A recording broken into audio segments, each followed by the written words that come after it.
Hey everybody, this is Petey from the Spin Rack. We also have Calvin Ellis, ready to rock.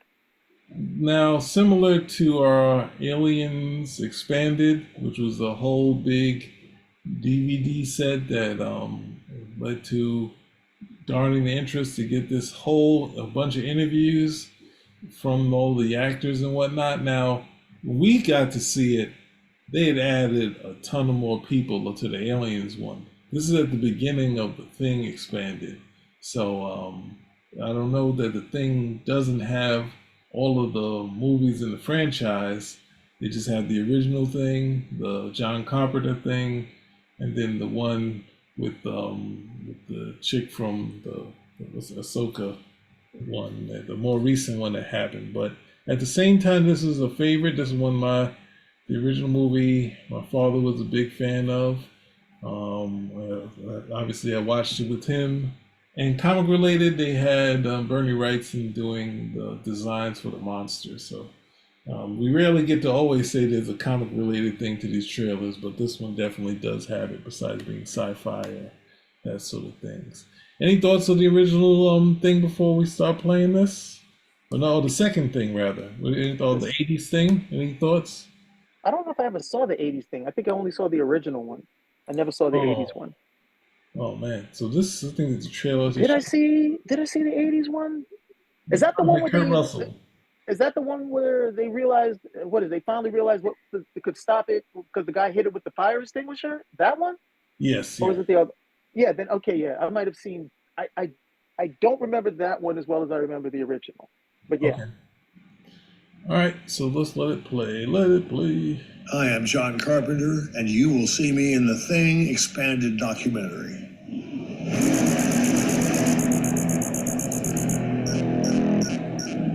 US number 31 calling McMurdo. Urgent. Come in, over. Did you notice anything strange about the dog? Anything at all? Strange? No.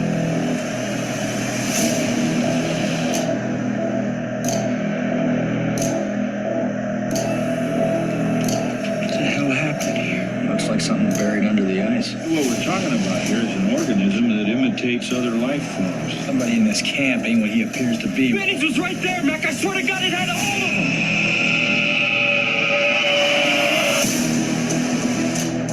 It could have imitated a million life forms on a million planets. There was one of those things out there trying to imitate him, Gary. We gotta burn the rest of them.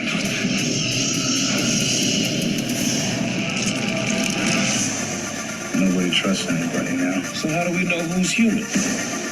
Some kind of test, Doc? We're gonna draw a little bit of everybody's blood. He ain't tying me up. Then I'll have to kill you, child.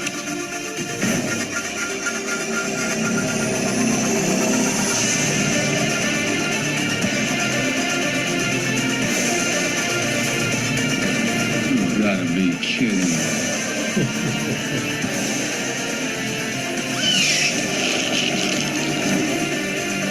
We gotta bring this whole place right down into the ice.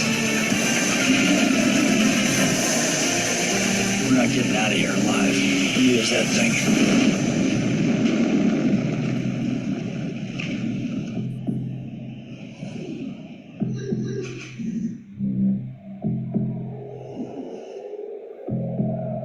I'm most proud of this movie. I wouldn't change a frame of it.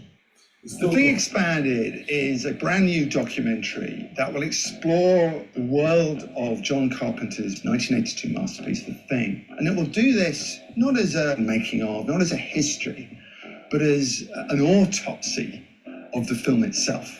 We're going inside, we're ripping away all the viscera, we're taking things out, we're weighing them, we're looking at things under the microscope. It really is a deep dive analysis on every single thing that you can take out of this film. Carpenter really knows that his audience is smart and he does not condescend. So he'll create an environment where the audience is involved and the audience is questioning what's going on. And that's the whole point. Carpenter's very different. He withholds. You have to read between the terse lines. You have to interpret it yourself. Humans love concrete explanations, they love concrete threats. And when something is as intangible as the alien and the thing, it doesn't even have a name. We don't know where this thing came from. We don't really know what it wants. We just know that it takes you over and it can replicate you and other biological life perfectly. Yeah, the thing is a fascinating example of rediscovery of second life. I would say that the thing in this day and age has become more than a cult classic. It's just a classic. It's iconic. It's up there in the top 5 best movies in terms of sci-fi or horror in history. The amount of fan theories derived from the thing is innumerable. Where does the alien come from? Was it the original pilot of the UFO that crashes? Who's the shadow on the wall when the dog goes in the room? Who's the thing at the end? Fan communities are an extraordinary resource. The level of devotion and exploration in the years since Carpenter's film came out is just staggering. Creator VC is dedicated to bringing the fans in on the creative process. We want you to give us your feedback. We're going to be having live events, Q&As with people who worked on the film. This is an intimate experience for a fan of film. This is something where anyone who loves films, loves documentaries, and wants to be part of this process can really be on board. This is a documentary made by fans, with fans, for fans. There we go. Any thoughts? No, not really. Yeah, I think the aliens work, they slowly start to pull in more people as it went along. And it'd be obviously great to have Kurt Russell in here. But as it went along, I think the alien one went along, they added more people to it. And hopefully as this goes along, they'll add more. But at the same time, it was when I saw it, there's just always the bit of the fire. I think as great as the movie is, the best scene is them trying to figure out who it is with the blood. And they had the little fire, the hot poker into the blood, and the blood reacts. Then you know it's the alien. And as you see the bit in the trailer, the black dude saying, "I'm not getting tied up, and then you're gonna die." They got the black dude tied up, and you think, okay, it's got to be him. He's been protesting too much. And it's like, get me get me out of these ropes. And was it Keith David? Like still a strong voice out in film, one of the best voices out there. So I look forward to it, and I look forward to more. Spinner Rack. We're out. Out.